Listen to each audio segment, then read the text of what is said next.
Howdy ho, folks. January the 7th, I think, 6th. I'm not sure. It's the start of a new year. Haven't really got on track yet.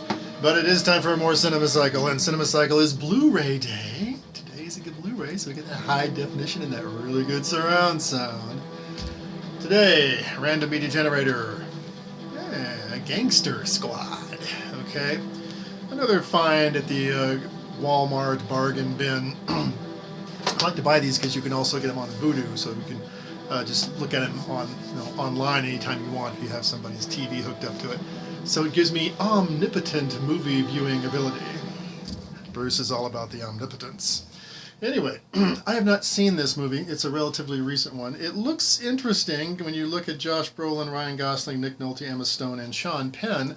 You're talking about Hollywood A-listers of the day, so I'm expecting to see flashy, gangsterish, I'm thinking probably 1940s, 1950s noir kind of film.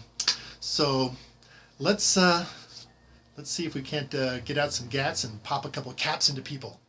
Yeah.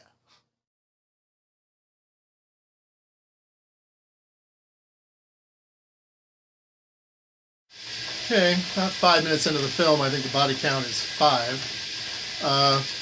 Evidently a vehicle to show that Josh Brolin, star of the movie, is one tough badass like Arnold Schwarzenegger or Sylvester Stallone. Does a good job of it. I will give them kudos though, so far you can tell just into this really good production value.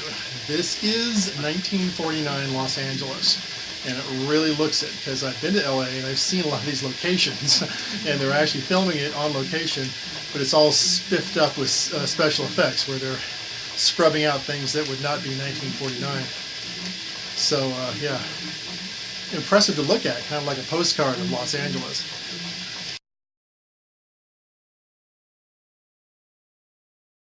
Okay, so the film has become a little bit formulaic at this point. You have, it's kind of like The Untouchables. You get a group of 5 do-good lawmen who work outside the system to get rid of the really bad mastermind criminal.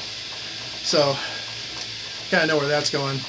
Josh Brolin has a pregnant wife, automatically knows she's going to get killed to ramp up the emotional factor. One thing I don't like, typical Hollywood though, there's a token black actor in this. There's a token black guy who's along with the good guys on the Gangster Squad. And it's all good that you give little Jerome and Leroy and the projects somebody to focus on when they see this so they can have some identification with it. But the reality is, 1949 Los Angeles, you were about as segregated as the Deep South. And there weren't no black police officers going out patrolling the wrong side of the tracks, picking up heroin, dealers. It's just not going to happen. But it's going to happen in Gangster Squad.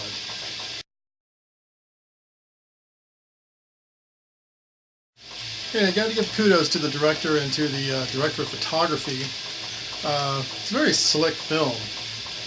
It's almost poetic when they have like a St. Valentine's Day massacre-like scene here in the street, where they have Thompson submachine guns and they're firing them in slow motion to the music.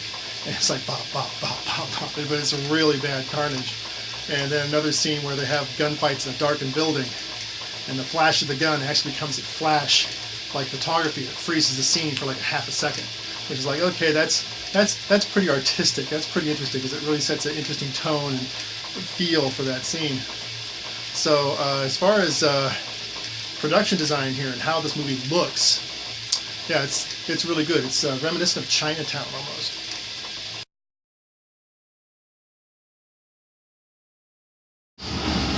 Okay, as I'm sure you can hear in the background, we're at the mano a mano big gunfight scene at the end of the film. One little annoyance that I have with movies and scenes such as this is that apparently Thompson submachine guns have a magazine of about 8,000 rounds because they just spray them like they're garden hoses forever.